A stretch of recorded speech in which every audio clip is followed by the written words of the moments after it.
Such superb feelings were exhibited by the damsels of Brajabhumi. For the happiness of the Lord,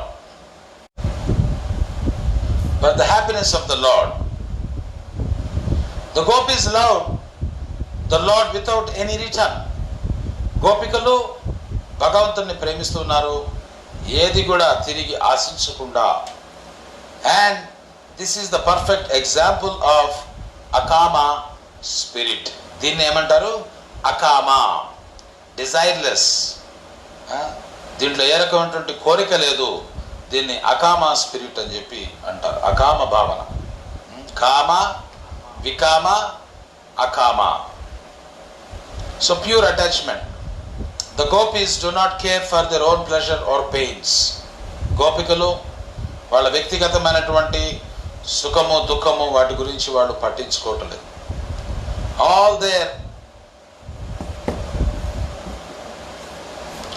their physical, mental activities are directed towards offering enjoyment to Lord Krishna. వాళ్ళ యొక్క శారీరకమైనటువంటి మానసికమైనటువంటి కార్యకలాపాలన్నీ కూడా కేవలం ఆ కృష్ణుని సంతృప్తిపరిచేదాని కొరకే వాళ్ళు కలిగి ఉన్నారు. They have pure attachment to give Krishna pleasure. కృష్ణునికి ఆనందాన్ని ఇచ్చేదాని కొరకు వాళ్ళు పవిత్రమైనటువంటి సంబంధాన్ని వాళ్ళు కలిగి ఉన్నారు. In the last prayer of Shikshashtaka, Sri Chaitanya Mahaprabhu expresses the gopis' mood of absolute dependence on the Supreme Lord. శిష్టాష్టకంలో ఈ ఆఖరి శ్లోకంలో ఆ గోపికా భావము ఏదైతే భగవంతుని ప్రతి వాళ్ళు బంధన కలిగి ఉన్నారో ఆ భావాన్ని చైతన్య మహాప్రభు ఆయన ప్రదర్శిస్తూ ఉన్నాడు. ఏమిటా భావన? ఆశ్లిష్యవాపాదరతాం పినస్తు మాం అదర్శనం మర్మహతం కరోతు వా యథా తథా వా విదదాతు లంపటో మత్ప్రార్థనీయం ఆశ్లిష్యవాపాదరతాం పినస్తు మాం అదర్శనం మర్మహతం కరోతు వా యథా తథా వా విదదాతు లంపటో మత్ప్రాణనాదస్తు సయేవ నాపరః అని చెప్తున్నాడు Chaitanya Mahaprabhu. Chaitanya Mahaprabhu expresses the gopis' mood of absolute dependence on the Supreme Lord Sri Krishna. వాళ్ళు సంపూర్ణంగా ఆ దేవాది దేవుడు కృష్ణుని పైన ఆధారపడున్నాడు. ఆ భావాన్ని చైతన్య మహాప్రభు ఈ శిష్టాష్టకంలో ఆయన వ్యక్తపరుస్తూ ఉన్నారు. Sri Krishna, who is the lover of many gopis, may embrace this fully surrendered maidservant or may trample me with his feet, or he may render me broken-hearted by not being present before me for a long duration of time, but still Krishna is nothing less than the absolute Lord for my heart. ఇక్కడ గోపికల యొక్క భావన ఏమిటి? ఈ యొక్క చెలికత్తల్ని కృష్ణుడు సాధారణంగా ఆలింగనం చేసుకున్నా ఒకవేళ చేసుకోకపోయినా ఆయన మమ్మల్ని ఆయన యొక్క పాదాలతోటి మమ్మల్ని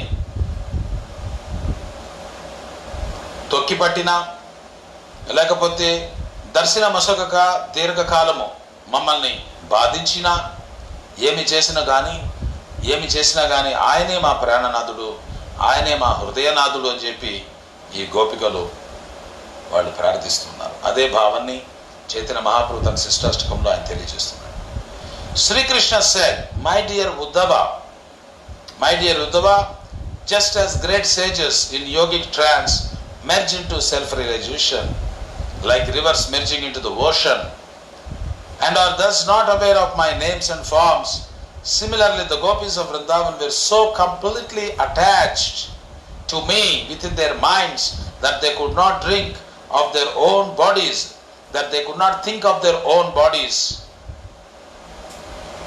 or of this world or their future lives. Their consciousness was simply bound up in me. కృష్ణుడు చెప్తున్నాడు ఉద్ధవునికి, గొప్ప ఋషులు యోగ ధ్యానంలో యోగ సమాధిలో వాళ్ళు పూర్తిగా ఆత్మ సాక్షాత్కారంలో మునిగిపోయి ఉన్నారు.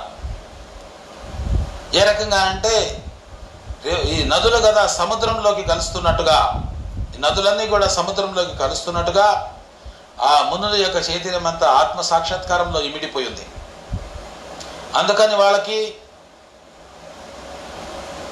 వాళ్ళు ఆ యోగులు ఆ సమాధిలో ఉన్నటువంటి వాళ్ళు నా నామం కానీ నా రూపం కానీ అవి ఏమీ కూడా వాళ్ళకి ధ్యానం లేకుండా పూర్తిగా సమాధిలో ఉండిపోతూ ఉన్నారు. అదే రకంగా ఈ గోపికలు, ఈ బృందావన గోపికలు వాళ్ళు కూడా సంపూర్ణంగా నాతోటి బంధన కలుగున్నారు. వాళ్ళ యొక్క మనసుల్లో పూర్తిగా నా గురించే వాళ్ళు చింతన చేస్తూ ఉన్నారు. నా చింతనలోనే ఉండడం కారణం చేత వాళ్ళ శరీరాల గురించి కానీ, ఈ బాహ్యమైనటువంటి ప్రపంచం గురించి కానీ, వాళ్ళ యొక్క కుటుంబాల గురించి కానీ, వాళ్ళ యొక్క శారీరక సంబంధికుల గురించి కానీ వాళ్ళకి ఏ రకమైనటువంటి ధ్యాస లేదు అని చెప్పి చెప్పడం జరిగింది.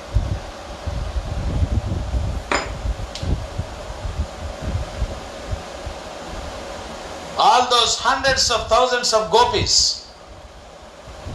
understanding me to be their most charming lover and ardently desiring me in that way, were unaware of my actual position. ఆ గోపికలు ఎంత తీవ్రమైనటువంటి ఆ భగవత్ ఆకర్షణలో వాళ్ళు ఉన్నారని అంటే, వాళ్ళు కేవలం వందల వేల మంది గోపికలు కేవలం నన్ను ఒక ప్రియునిగా వాళ్ళు భావిస్తూ ఉన్నారు. శుద్ధమైనటువంటి మాధుర్య భావాన్ని వాళ్ళు కలిగి ఉన్నారు. కేవలం నన్నే కావాలని చెప్పి వాళ్ళు పరితపిస్తూ ఉన్నారు. ఆ రకంగా నా యొక్క స్థానాన్ని కూడా వాళ్ళు తెలుసుకొనలేరు. శుద్ధ మాధుర్య, శుద్ధ వాత్సల్య, శుద్ధ సాఖ్య, దాంట్లో ఈశ్వర జ్ఞానం ఉండదు. శుద్ధ వాత్సల్య ఈశ్వర జ్ఞాన నహితారే అని చెప్పారు. శుద్ధ మాధుర్య ఈశ్వర జ్ఞాన నహితారే, శుద్ధ సఖ్య ఈశ్వర జ్ఞాన నహితారే. ఆ సాఖ్యంలో శుద్ధమైనటువంటి in pure friendship, in pure parental relationship, and pure madhurya, conjugal relationship, that Ishvara Gnana, the Lord's position, they are not aware of Lord's position. భగవంతుని యొక్క స్థానము వాళ్ళు తెలుసులేరు. And by intimately associating with me, the gopis attained me, the supreme absolute truth. వాళ్ళు నాతోటి బంధం కలిగి ఉండడం ద్వారా ఈ గోపికలు ఈ పరమ సత్యాన్ని వాళ్ళందరూ కూడా పొంది ఉన్నారు. ఈశ్వర జ్ఞానం లేదు, కానీ పరమ సత్యాన్ని వాళ్ళు పొందుతూ ఉన్నారు. అదే చెప్పారు ప్రభుపాద వారు. Forgetfulness of Krishna in the material world is a curse, and forgetfulness of Krishna in the spiritual world is an attribute అన్నారు. భౌతిక సంసారంలో కృష్ణుని మరవడం అంటే అదొక శాపము, అదేవిధంగా ఆధ్యాత్మిక జగత్తులో కృష్ణుని మరవడం అంటే అదొక వరము. ఎందుకంటే అక్కడ మరుపు కృష్ణునికి దగ్గర చేరుస్తుంది మనల్ని, ఇక్కడ మరుపు కృష్ణుని నుంచి మనల్ని దూరం చేస్తుంది. ఇక్కడ కూడా మనం కృష్ణుని మర్చిపోయాం. కృష్ణు యొక్క స్థానం ఏంటిదో మనకు తెలియదు. ఆ మరుపు మనల్ని భగవంతునికి ఇంకా దూరం చేస్తుంది. అక్కడ ఆధ్యాత్మిక జగత్తులో మరుపు భగవంతునికి దగ్గర చేస్తుంది. ఇది దీనికి ఉన్నటువంటి వ్యత్యాసం. వాళ్లకు కూడా ఈశ్వర జ్ఞానం లేదు, కృష్ణుడు అంటే ఈశ్వరుడు అని తెలియదు. మనకు కూడా ఈశ్వర జ్ఞానం లేదు. ఈ జ్ఞానం లోపించడం మనకు ఒక శాపం అయితే, ఆ శుద్ధ భక్తులకు ఆ జ్ఞానము, ఆయన స్థానం గురించినటువంటి లోపించినటువంటి జ్ఞానము వాళ్ళకు ఒక వరమది. ఆ భగవంతునికి సన్నిహితంగా వెళ్ళేటువంటి అవకాశం వాళ్ళు పొందుతున్నారు. For the gopis to see anything but Krishna is uninteresting and indeed distasteful. ఆ గోపికలకి కృష్ణుని తప్పితే ఇంకా వాళ్ళకి వేరే ఆలోచన లేదు. కృష్ణుడే వాళ్ళ ఏకైక ఆసక్తి. మిగతా అన్ని విషయాలు కూడా వాళ్ళకి ఆ రుచి, వాళ్ళకి ఏ రకం ఉంటుంది రుచి లేదు వాటిలో. The only solace for their ice is the beautiful moon like face of Krishna. గోపికల యొక్క మనసులకి, వాళ్ళ యొక్క మనసులకి ప్రశాంతత ఏమిటి అంటే, ఆ చంద్రుడు లాంటి ఆ చంద్రముఖము కలిగినటువంటి ఆ కృష్ణుని యొక్క ముఖాన్ని తాదేకంగా చూస్తూ ఉండడమే ఆ గోపికల యొక్క మనసులకి నెమ్మది అని చెప్పి ఇక్కడ చెప్పడం జరిగింది. అందుకని కృష్ణ చంద్ర, వాళ్ళు ఎవరిని చూడాలని చెప్పి వాళ్ళ కోరిక, ఎప్పుడు నిరంతరం ఆ కృష్ణ చంద్రుడిని చూస్తూ ఉండాలన్నదే వాళ్ళ కోరిక.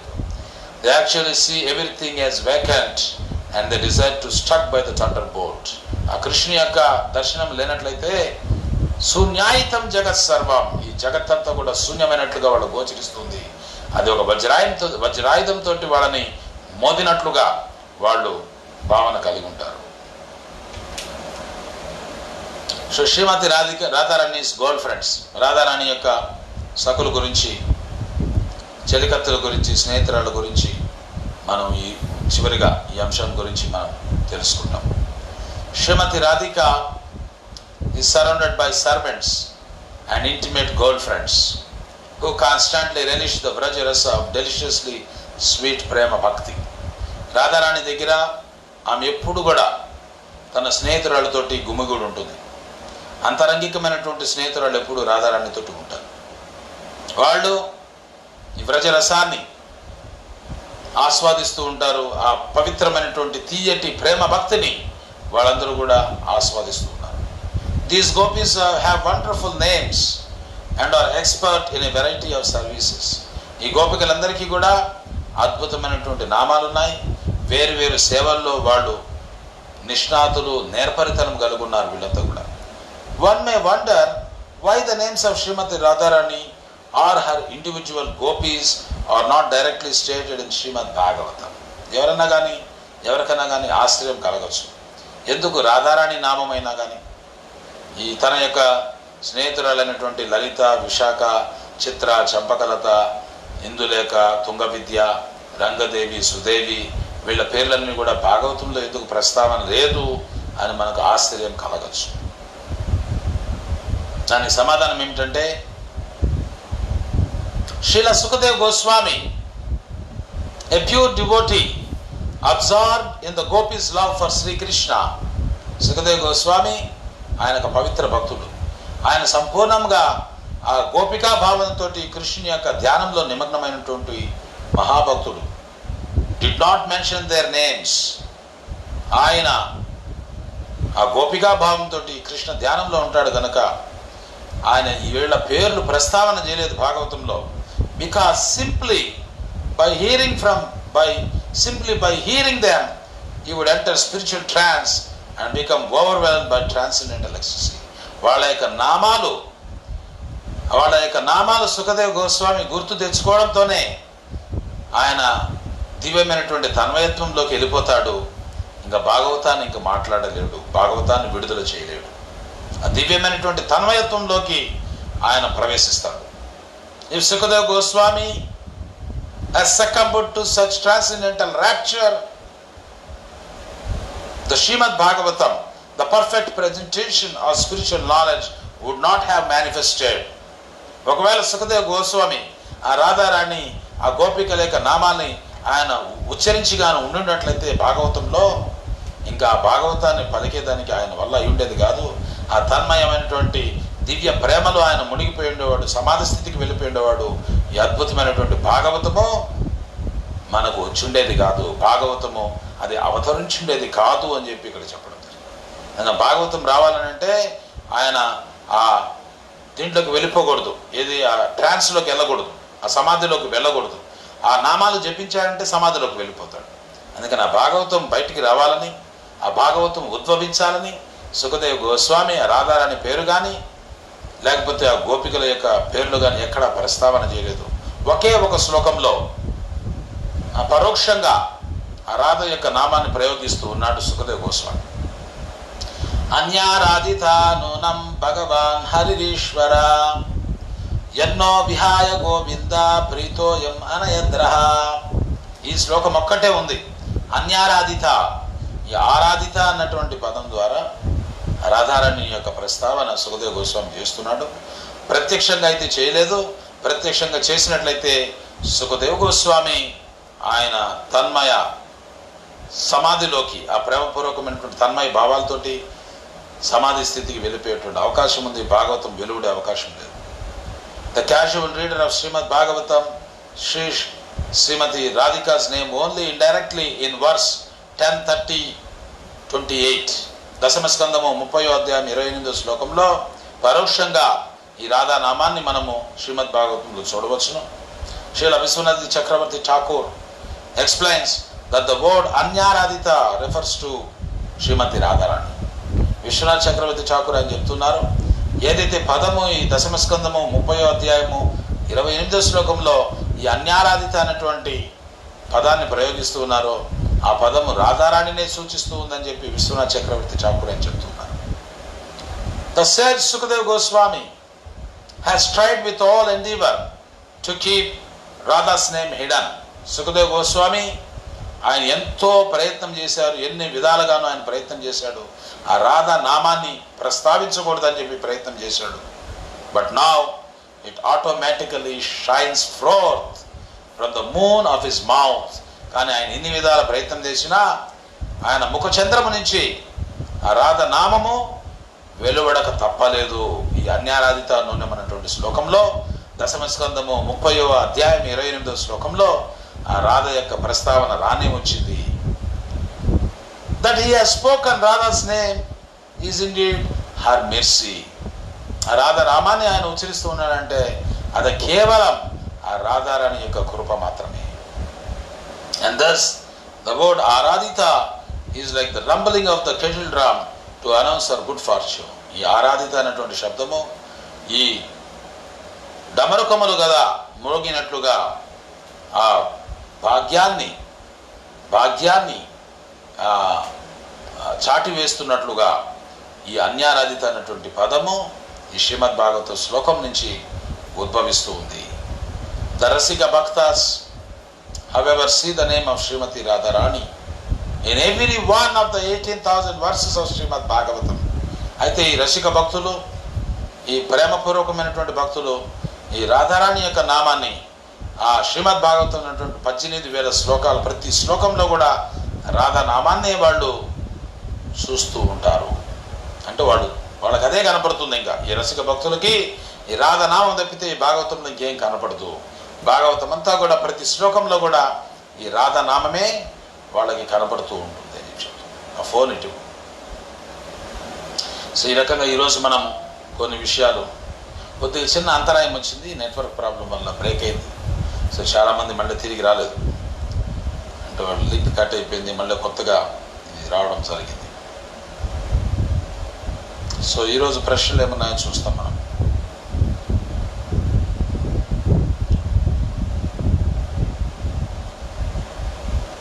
ఈరోజు ప్రశ్నలు: ఆధ్యాత్మిక ప్రపంచం, బ్రహ్మజ్యోతి, వైకుంఠం, గోలోకం ఇవన్నీ ఒకటేనా, వేరువేరుగా ఉంటాయా? అక్కడ ఏ చోట ఎలా ఉంటుంది? ఆధ్యాత్మిక ప్రపంచం అంటే వైకుంఠ లోకాలు.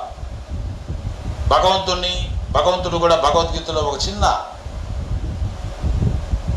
సందర్భంలో 8వ అధ్యాయంలో ఈ ఆధ్యాత్మిక లోకం గురించి ఆయన ప్రస్తావన చేస్తున్నాడు.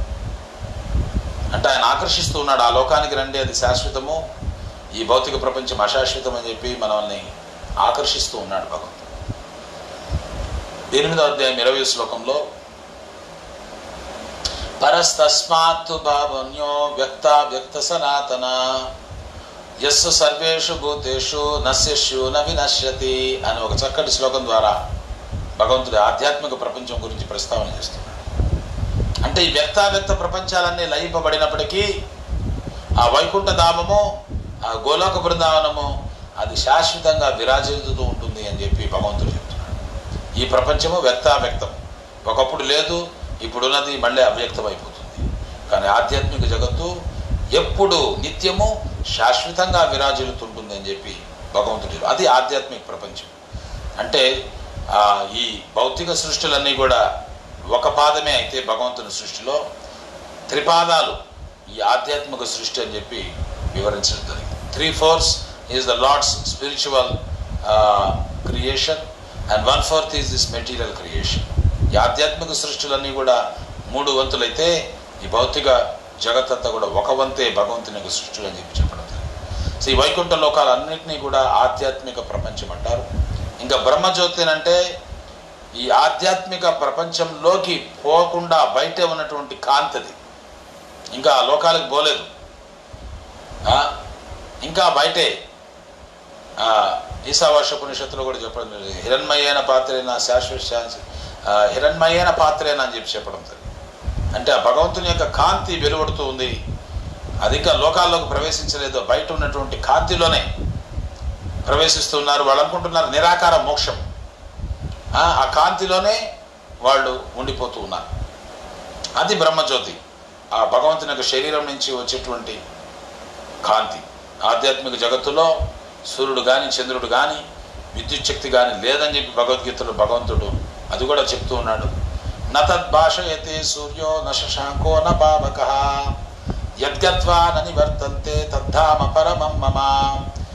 ఓ అర్జున, నా లోకంలో సూర్యుడు లేడు, చంద్రుడు లేడు, విద్యుత్ శక్తి కూడా లేదు. నా లోకము స్వయం ప్రకాశమానము.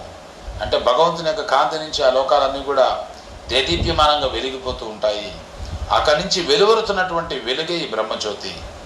ఇంకా వైకుంఠం అంటే చెప్పాము. ఈ ఆధ్యాత్మిక లోకాలన్నీ కూడా చాలా చాలా ఉంటాయి. అవి చాలా లోకాలు ఉంటాయి. వైకుంఠ లోకాలు చాలా గ్రహాలు ఉంటాయి. అవన్నీ కూడా వైకుంఠ లోకాలే. ఆ వైకుంఠ లోకం, ఈ వైకుంఠాలన్నీ కూడా ఒక తామరతోటి పోలుస్తూ ఉన్నారు.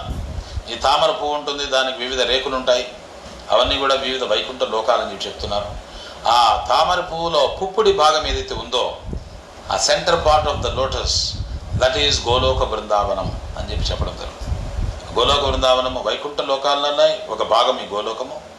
అయితే ఈ వైకుంఠ లోకాలు, ఇతర లోకాలన్నీ కూడా తామర పువ్వు యొక్క రెక్కలైతే, ఆ పుప్పుడి భాగం ఏదైతే, కేంద్ర భాగం ఏదైతే ఉందో, దాన్ని గోలోక బృందావనం అని చెప్పి చెప్పడం జరిగింది.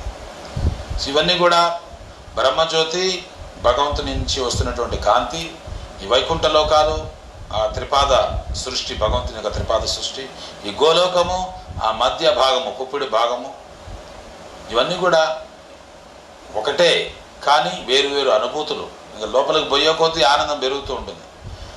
ఈ భౌతిక సంసారం నుంచి బయటపడి ఆ బ్రహ్మజ్యోతిలోకి వెళ్తే ఒక ఆనందం, ఆ బ్రహ్మజ్యోతి దాటుకుని ఆ వైకుంఠ లోకాలకు వెళ్తే ఒక ఆనందం, ఆ వైకుంఠ లోకాలు కూడా దాటుకుని గోలోకం వెళ్తే పరమానందము, ఆ భగవంతుని యొక్క సాన్నిధ్యం. ఈ రకంగా అంచెలంచెలుగా ఇది అనుభవము, అనుభూతిది. సో ఇవన్నీ కూడా మొదటి ప్రశ్నకు సమాధానం. తర్వాత మనసు, బుద్ధి, అహంకారం. What are these? On what basis do they work? ఇది ఇంత భగవద్గీతలో భగవంతుడు చెప్తున్నాడు. భూమిరాపో నలో వాయు కమ్మనో బుద్ధిరేవచ అహంకార ఇది ఎమ్మే భిన్న ప్రకృతిరష్టద. ఈ అష్టధాతువులు, భౌతిక శరీరం ఏర్పడుతూ ఉన్నారంటే ఈ అష్టధాతువులు ఉన్నాయి. 5 స్థూల ధాతువులు, 3 సూక్ష్మ ధాతువులు. ఈ 5 స్థూల ధాతువులతోటి తయారు చేయబడినటువంటి శరీరాన్ని స్థూల శరీరం అంటారు, గ్రాస్ బాడీ అంటారు. ఈ 3 సూక్ష్మ ధాతువులతోటి తయారు చేయబడినటువంటి దాన్ని సూక్ష్మ శరీరం అంటారు. అంటే ఆత్మకి 2 తొడుగులు కూడా ఉన్నాయి, ఒకటి స్థూల, ఒకటి సూక్ష్మ. ఇక్కడ మనసు, బుద్ధి, అహంకారము, ఇది సూక్ష్మ శరీరం. అది ఆత్మతోటి ఎప్పుడూ ఉంటుంది. అది ఆత్మ ఈ స్థూల శరీరం లేకపోయినా ఆ సూక్ష్మ శరీరంతో అది తిరుగుతూ ఉంటుంది. ఇవన్నీ కూడా సటిల్ ఎనర్జీ, ఇవంతా కూడా సూక్ష్మ శక్తులు. ఇవి ఈ రకంగా ఈ పంచభూతాలు మనకు కనపడతాయి ఈ చర్మచక్షుడికి. భూమి, జలము, వాయువు, అగ్ని, ఆకాశం, ఇవి పంచభూతాలు. వాటితో తయారు చేయబడినటువంటిది ఈ శరీరం. ఇది కనపడుతుంది, కానీ సూక్ష్మ శరీరం కనపడదు. మనసు ఉంది, బుద్ధి ఉంది, అహంకారం. అహంకారం అంటే మిథ్యా అహంకారము, అహంకారం 2 ఉన్నాయి. అహంకారం అంటే నేను ఆత్మనని, అహం బ్రహ్మాస్మి అని అసలు అహంకారం. మిథ్యా అహంకారం వచ్చి నేను శరీరం అని చెప్పి అనుకో. False ego, real ego. Real ego is I am spirit soul. False ego is I am this body. ఈ ఆకారమే నేనని చెప్పి అనుకోవడం, ఇది అహంకారం. అది మిథ్యా అహంకారం. అసలు అహంకారం ఏంది? అహం బ్రహ్మాస్మి. అందుకని మనసు, బుద్ధి, అహంకారం, ఆత్మ, ఇవన్నీ కూడా కనబడవు. ఇవి కనబడినటువంటివి. సో ఇవన్నీ సూక్ష్మంగా ఉంటాయి. అయితే ఇవన్నీ కూడా పనిచేస్తూ ఉంటాయి. చాలా కీలకమైనటువంటిది సూక్ష్మ శరీరము, చాలా కీలకం. ఈ సూక్ష్మ శరీరాన్ని మనం ప్రిపేర్ చేసుకోవాలి. ఆధ్యాత్మిక జీవితంలో స్థూల శరీరం ఏం లేదు. Main thing is consciousness.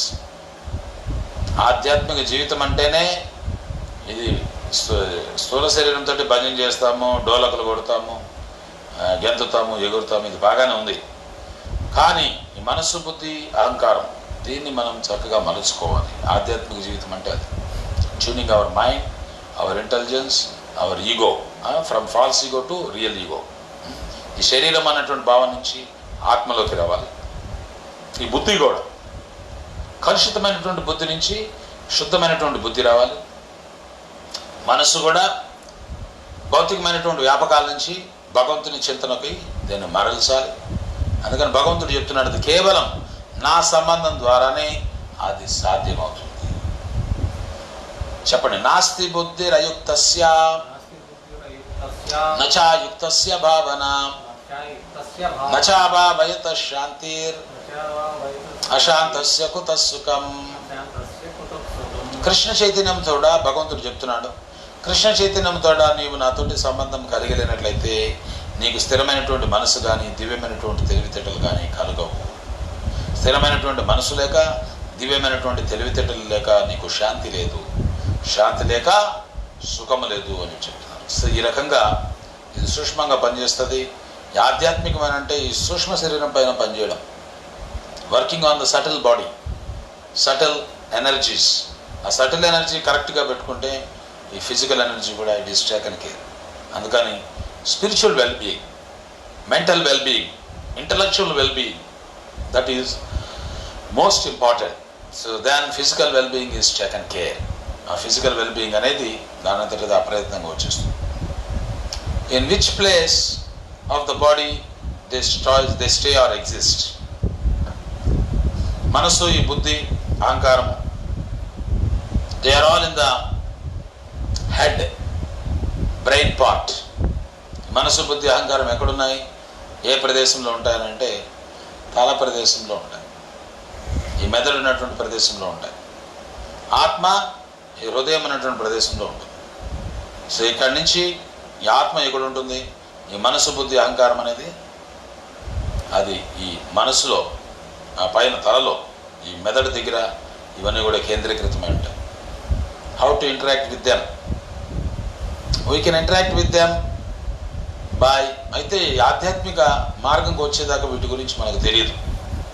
అయితే ఇంటరాక్షన్ భగవంతుడు అది చెప్తూనే ఉంటాడు. మనసు ఆలోచన చేస్తూ ఉంటుంది, బుద్ధి అది పని చేస్తూ ఉంటుంది, ఇవన్నీ కూడా పని చేస్తూనే ఉంటాయి. కానీ ఆధ్యాత్మిక మార్గంలోకి వచ్చిన తర్వాత, గురువు యొక్క మార్గదర్శనంలోకి వచ్చిన తర్వాత ఈ గురు శాస్త్ర ప్రకారంగా వాటితోటి మనం మెలగాలి. లేకపోతే మనకు తెలియదు మనసు ఒకటి ఉందని, దాంట్లో ఎట్లా మెలగాలి. ఈరోజు పెద్ద సమస్య అదే బయట జనాలతోటి. మనసుని ఎట్లా నియంత్రించాలో వాళ్ళకి అర్థం కావట్లేదు. మనసుతోటి అన్ని కష్టాలు వస్తున్నాయి. ఈరోజు కూడా ఒక పిల్లవాడు నాకు మెసేజ్ పెట్టాడు, ప్రభు నేను గుడికి వస్తున్నాను, నేను జపం చేస్తున్నాను, కానీ మనసు నియంత్రణ కావట్లేదు, ఎన్నెన్నో కోరికలు వస్తూ ఉన్నాయి, నాకు తెలుసు అవి మంచిది కాదని, కానీ బలవంతంగా ఆ కోరికలు బలైపోతున్నాను, నాకు మీరు సహాయపడండి, నాకు ఏదైనా సలహా ఇవ్వండి అని చెప్పారు. So the biggest problem is mental problem. మైండ్ని కంట్రోల్ చేసుకోవడం మన వల్ల కావట్లేదు. కానీ ఇక్కడికి వచ్చిన తర్వాత వాటితో ఎట్లా డీల్ చేయాలని అంటే ఇక్కడ అర్థమవుతా ఉంది. భగవద్గీతలో భగవంతుడు అన్నీ ఇచ్చేశాడు. మన ప్రసాద సౌమ్యత్వం మౌనం ఆత్మ వినిగ్రహ భావ సంశుద్ధి రీత్యేత తపో మానసముచ్యతే. మనసుతోటి ఎట్లా మెలగాలి, మంత్రం జపం చేయాలి, chanting the mantra, that is also dealing the mind, reading the scriptures, following the instructions of guru, sadhu, shastra, ఇవన్నీ వీటి ద్వారా వాటితోటి మెలగాలి మనం. సో భగవంతుడితో సంబంధం పెట్టుకోవడం ద్వారా యోగా. ఇంకొకటి ఏంది, by linking process we have to interact with them. భగవంతుడితో సంబంధం పెట్టుకుంటే అప్పుడేమవుతుంది, our mind is controlled, our intelligence is purified, transcendental intelligence అది మనకు వస్తుంది. సో ఈ రకంగా by linking process, by yoga process one has to interact with them. యోగ విధానం ద్వారా వీటితోటి మనం మెలగాలి. How to engage them in right path through devotional service. సరైన మార్గంలో ఎట్లా పెట్టాలి, సరైన మార్గంలో ఎట్లా పెట్టాలంటే భగవద్గీత ఇన్స్ట్రక్షన్స్, గురు, సాధు, శాస్త్ర, డివోషనల్ సర్వీస్, భక్తియుత సేవ. అదే చెప్తున్నాడు భగవంతుడు, త్రూ మై కనెక్షన్, నా సంబంధం ద్వారా ఇవి సరైన మార్గంలోకి వస్తాయి. That is called yoga. ఈరోజు చెప్పాం కదా, ఇంతకు ముందు కూడా చెప్పుకున్నాం. People doesn't have a proper understanding about yoga. Yoga అంటే సరైన అవగాహన లేదు జనాలకి. Yoga means linking up with God. భగవంతునితో సంబంధాన్ని ఏర్పరచుకోవడం ఈ యోగం. యోగాన్ని మనం భగవంతునితో సంబంధం ఏర్పరచుకోగానే ఇవన్నీ కూడా అదుపులోకి వస్తాయి, సరైనటువంటి మార్గంలోకి వస్తాయి. ఆ భగవంతునితో సంబంధం లేకపోతే మన జీవితమే మనం చూడొచ్చు. ఇంతకుముందు కృష్ణ చైతన్యం రాకముందు అస్తవ్యస్తంగా ఉండింది. కనీసం కొంతలో కొంత మేలు. ఇప్పుడు కృష్ణ చైతన్యంలోకి వచ్చిన తర్వాత పూర్తిగా ఈ మనస్సుని జయించలేకపోయినా కానీ, ఈ కోరికల్ని జయించలేకపోయినా కానీ, but somewhat we are in a better position. ఇంతకు ముందు కన్నా కూడా ఇక్కడ ఇంకా మేలు. అయితే దీంట్లో తీవ్రతను పొందే కొద్దీ ఇవన్నీ కూడా ఇంకా నియంత్రింపబడుతూ ఉంటాయి. As you advance in Krishna consciousness, as you advance in spiritual consciousness, these things will come under right path, under control. ఈ అదుపులోకి వచ్చేటువంటి అవకాశం ఉంది. సో అందుకని ప్రయాణం చేయాలి. ఈ ఆధ్యాత్మిక మార్గంలో మనం ప్రయాణం చేయాలి. గురు సాధు శాస్త్రాల యొక్క అనుజ్ఞలో, వాళ్ళ యొక్క మార్గనిర్దేశకంలో మనం ప్రయాణం చేయాలి. ఇదేదో ఒక నెలలోనో, లేకపోతే వారంలోనో, నెలలోనో, సంవత్సరంలోనో వచ్చేది కాదు. It is a process. It is a long process. One should be very patient, and one should be very sincere, and one should be very serious in engaging in devotional activities. ఈ భక్తి సేవా కార్యకలాపాల్లో నిమగ్నమయ్యేటప్పుడు తీవ్రతతోటి మనం నిమగ్నం కావాలి. అప్పుడే వీటిలో మార్పు వస్తుంది. సరే, ఇవి వేరే జీవుల్లో కూడా ఉంటాయా? Yes, how they function in them. If yes, how they function in them, I mean same as in human or different. వేరే జీవుల్లో కూడా ఉంటాయి. సూక్ష్మ శరీరం ఉంటుంది. సూక్ష్మ శరీరము ఇట్ ఈస్ పర్మనెంట్. జీవుడి భౌతిక సంసారంలోకి వచ్చినప్పుడు ఈ సూక్ష్మ శరీరం మనకు వస్తుంది. అదే సూక్ష్మ శరీరం ఎప్పటికీ ఉంటుంది. స్థూల శరీరాలు మారుతూ ఉంటాయి, కానీ సూక్ష్మ శరీరం మారదు. మనం జంతువులో ఉన్నా, పక్షిలో ఉన్నా, పశువులో ఉన్నా, ఎక్కడున్నా కానీ ఈ సూక్ష్మ శరీరం అనేది ఉంటుంది. అది మారదు. వాటిల్లో కూడా ఉంటుంది, కానీ అది పూర్తిగా ఆవృతమైపోయింది. Totally covered. Only eating, sleeping, mating and defending అంతవరకే పరిమితమై ఉంటుంది. ఇంద్రియ భాగాల్లోనే పరిమితమై ఉంటుంది. మనకు కూడా by birth we are all ignorant. మనందరం కూడా గాఢాంధకారంలోనే జన్మ తీసుకున్నాం. పుట్టడంతో మనం కూడా పశువు మాదిరి పుట్టాం. ఏమీ తెలివితేటలు లేవు. కానీ మనకిచ్చినటువంటి ప్రత్యేకత ఏమిటంటే, ఎదుగుతూ ఉండగా ఈ మనసు, బుద్ధి ఇవన్నీ కూడా వికసిస్తూ ఉంటాయి. మనం గ్రహించేటువంటి శక్తి, ఎడ్యుకేషన్ ద్వారా మన విషయాన్ని అర్థం చేసుకునేటువంటి సదుపాయం ఈ మానవ జన్మలో మనకు ఇవ్వడం జరిగింది.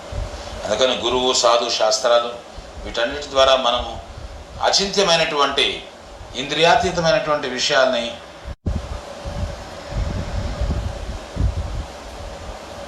అందుకని వాటిల్లో కూడా ఉంటాయి. వాటిలో కేవలం ఆహార, నిద్ర, భయమైతనాలకే పరిమితమై ఉంటాయి. What happens to this three when our soul left the body? ఆత్మ శరీరాన్ని విడిచిపెట్టినా ఈ మనసు, బుద్ధి, అహంకారం అట్లా ఉంటాయి. ఆ సూక్ష్మ శరీరంతో ఆత్మ ప్రయాణిస్తూ ఉంటుంది. మనం భగవద్ధామం వెళ్ళిపోయేదాకా ఇది మనతోనే ఉంటుంది. అక్కడికి వెళ్ళిపోయిన తర్వాత వీ డోంట్ నీడ్ దిస్. అక్కడ కూడా ఉంటాయి ఇన్ ఏ ప్యూర్ ఫామ్. అక్కడ మనసు thinking, feeling, willing are the functions of the soul. ఆత్మ యొక్క ప్రవృత్తులు ఏమిటంటే ఆలోచన, భావన, ఇచ్ఛ, ఇవన్నీ కూడా ఆత్మకు ఉంటాయి. అందుకని ఆధ్యాత్మిక లోకంలో కూడా థింకింగ్, ఫీలింగ్, విల్లింగ్ అయితే ఉంటుంది. కానీ ఈ రకమైనటువంటి భౌతికమైనటువంటి తొడుగులు ఏమి ఉండవు. ఇంకా సూక్ష్మ, స్థూల ఇట్లాంటి తొడుగులు ఏమి ఉండవు. అక్కడ మనం సహజ సిద్ధమైనటువంటి సచ్చిదానందమైనటువంటి స్వరూపాన్ని మనం కలిగి ఉంటాము. ఈ స్థూల శరీరం పోయినా కానీ సూక్ష్మ శరీరం ఉంటుంది. మనం భగవద్ధామం వెళ్ళిపోయిన తర్వాత we get our pure form, సిద్ధ దేహ. దాన్ని ఏమంటారంటే సిద్ధదేహం అంటారు. ఇట్స్ ఎ స్పిరిచువల్ ఫామ్, సచ్చిదానందం అది. దాంట్లో ఇంకా మనకు ఏ రకమైనటువంటి దోషం ఉండదు. We will live very happily with that spiritual form. That is our original form. ఇక్కడ మన ఆ ఒరిజినల్ ఫామ్ కప్పబడిపోయింది. అందుకనే మన స్వభావం ఏమిటో మనకు అర్థం కావట్లేదు. ఇక్కడ మనం స్పిరిచువల్ వరల్డ్లోకి వెళ్ళిపోయిన తర్వాత everything is revealed, everything is open up. అంతా కూడా మనకు స్పష్టమవుతుంది. ఈ చివరి ప్రశ్న, ఈ స్థూల శరీరం పోయినా కానీ సూక్ష్మ శరీరం తోటి ఆత్మ వేరొక శరీరానికి ప్రయాణిస్తుంది. దేహినోస్మిన్ యథా దేహే కౌమారం యవ్వనం జరా తదా దేహాంతర ప్రాప్తి తీరస్తత్ర న ముహ్యతి. బాల్యం నుంచి యవ్వనానికి, యవ్వనం నుంచి మధ్య వయసుకి, మధ్య వయసు నుంచి ముసల్తనానికి, ముసల్తనంలో ఈ శిథిలమైనటువంటి శరీరాన్ని విడిచిపెట్టి ఆత్మ ఈ సూక్ష్మ శరీరం యొక్క సహాయం చేత మరొక స్థూల శరీరంలోకి మార్చబడుతుంది. సో ఈ ట్రావెల్స్ ఆఫ్టర్ డెత్. ఇక్కడ స్థూల శరీరం ఉన్నప్పుడు కూడా మనం ప్రయాణం చేస్తున్నాం. కానీ సూక్ష్మ శరీరంతో వేరు వేరు లోకాలు కూడా ప్రయాణం చేస్తాం. ఈ లోకమే కాదు, you will go to different planets. ఈ జన్మ కూడా ఈ ఈ ఈ భూమిపైనే కాకుండా ఇంకెక్కడన్నా రావచ్చు. ఊర్దు లోకాల్లో రావచ్చు, అదము లోకాల్లో రావచ్చు. బ్రహ్మాండే భ్రమితే. ఈ బ్రహ్మాండంలో జీవుడి సూక్ష్మ శరీరంతో ఆయన చేసుకున్నటువంటి కర్మల ఆధారంగా కర్మణ దైవ నేత్రేణ జంతువు దేహోపపద్ధతి అన్నారు. మనం చేసుకున్నటువంటి కర్మ భగవంతుని యొక్క ఆమోదము మనకు మరుసటి జన్మ వస్తుంది, ఎక్కడన్నా రావచ్చు. In any planet, in any బ్రహ్మాండ we may get our future life depending on your karma and the sanction of the lord. మన కర్మ మరియు భగవంతుని యొక్క ఆమోదం ఆధారంగా మనకు భవిష్యత్ జన్మ వస్తుంది. సో ఈరోజు మనం కీర్తన చేసుకున్నాం, చక్కటి కీర్తన పాడుకున్నాం, ఈ గోలోక బృందావన తత్వాన్ని గురించి చర్చించాము, ఈ ప్రశ్నోత్తరాల గురించి కూడా వాటికి సమాధానం ఇచ్చే ప్రయత్నం కూడా చేశాము. సో అందుకని the programme is almost have concluded. ఈరోజు ప్రోగ్రాము అది పూర్తయింది. ఇంకేదైనా ప్రశ్నలు ఏదైనా ఉంటే మనం రేపు కార్యక్రమంలో మనం వాటి గురించి చర్చిస్తాము. రేపు ఉదయము 8 గంటలకి ఈ పిబత భాగవతం ఆ సత్సంగ కార్యక్రమంలో మనందరం మళ్ళీ కలుసుకుంటాం. హరే కృష్ణ హరే కృష్ణ కృష్ణ